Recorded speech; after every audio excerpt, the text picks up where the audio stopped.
Hello, I am SoulScourger. Welcome to my channel and thanks for clicking on the video. Let us get right into it. I create my party consisting of a monk and 3 black mages, which I kill off intentionally and like it.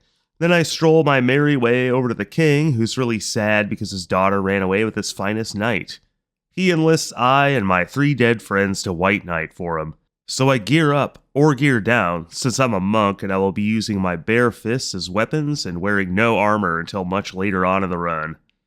I leveled up a few times and re-rolled until I got some major HP upgrades. I take Garland on at level 4 using my only strategy of this run, auto attack with my fists. A lucky speed check nets me the victory and the king's daughter escorts us back to the castle. Not sure how that makes any sense, but the king is happy and so are we. "Rebuild the bridge," he says ever so joyfully.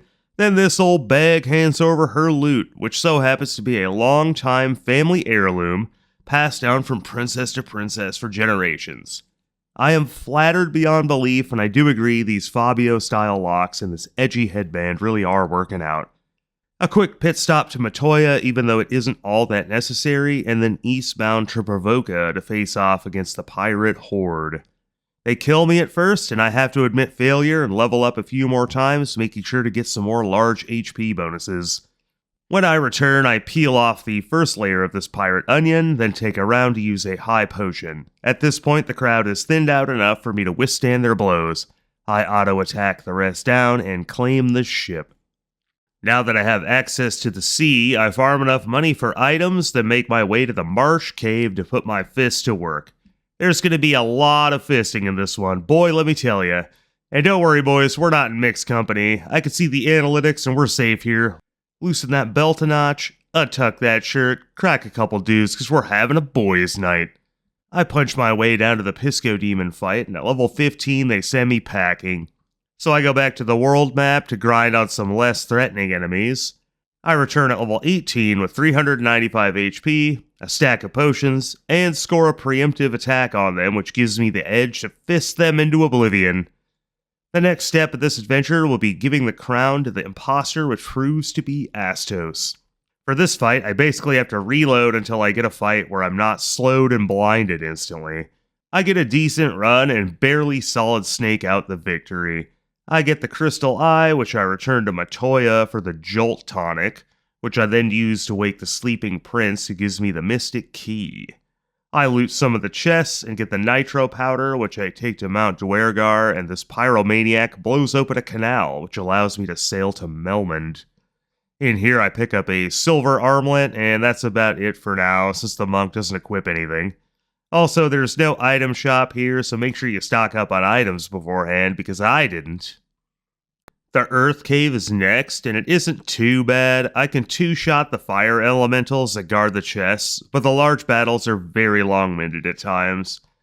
And those cockatrices are mighty fickle with their petrify on hit, but I make it to the vampire and give him the old 1-2 buckle my shoe before he can paralyze me. I get the Star Ruby and take it to the Giant's Cave, and he has himself a little snack before opening the path to the Sage's Cave. In here, I show the Sage my fists, and he gives me his rod like he's been there before. Then I take his rod back to the Earth Cave and use it here like I've been here before, because I just was a few minutes ago. I eventually reach the Lich, and he paralyzes me my first attempt. I try a few more times, and I accidentally didn't use a high potion, but I do get the speed check and barely survive this one. Also, remedies do not cure slow. I tried. If you get slowed, you're slowed for the entire fight. Deal with it. Now that I have the Earth Crystal, this guy in Crescent Lake gives me his canoe and instructs me to go to Mount Gulg and kill Marilith.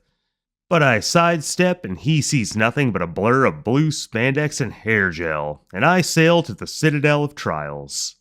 You could dock at this river inlet here once you have the canoe. I'm here to get the Ruby Armlet, the Gauntlets, and the Rat's Tail. The Gauntlets are going to prove extremely useful in a minute here, since it will allow me to clear large groups of enemies.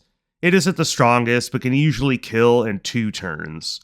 The dragon zombies at the end here have paralyze on hit, so I have to reload a few times for fun and win because I have to. Now I head to the Ice Cavern, I reach the forced encounter, and I succeed by using the gauntlets to zap the undead down in a couple rounds. Much faster than punching them one by one, and the chances of getting paralyzed are very, very high. The Death Eye is no match for Fisty McGee, and I obtain the Levistone. I grab my airship and happily fly over to Mount Gulg to take on Merilith. I manage to avoid her casting of hold and get a 4-shot kill. I get the bottled fairy, release it, get the Oxyale, grab a protect ring, and loot some of the mystic chests I passed up earlier. I did these in no particular order since I was sick at the time of recording, so I wasn't making the best decisions. Then I go to the waterfall cave near Onrak and grab the warp cube, the defender, and the ribbon. The ribbon is an essential item in this game as it gives you defense against the elements and status effects. So even as a monk who uses no armor, use it. Also note that you can obtain the ribbon the second you have the airship, you just have to be strong enough to fight through the waterfall cave. In Onrak, I use the Oxyale to gain access to the Sunken Shrine. I speed through here with the support of my gauntlets, fearing only the ghosts. They hit hard, but I pick up a light axe which casts Diara. It's not the strongest, but it'll do. I reach the Kraken, and he misses 5 inks in a row, and I give him the 10-finger discount for a free water crystal. From here I head over to the Dragon Islands to loot the chests and perform my class change.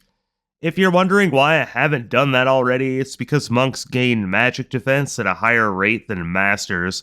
But at this point in the game, I just don't care, and I want that suave hairdo already. The Mirage Tower is next, and there's not much to say here. I just climb up through the Flying Fortress and meet Tiamat.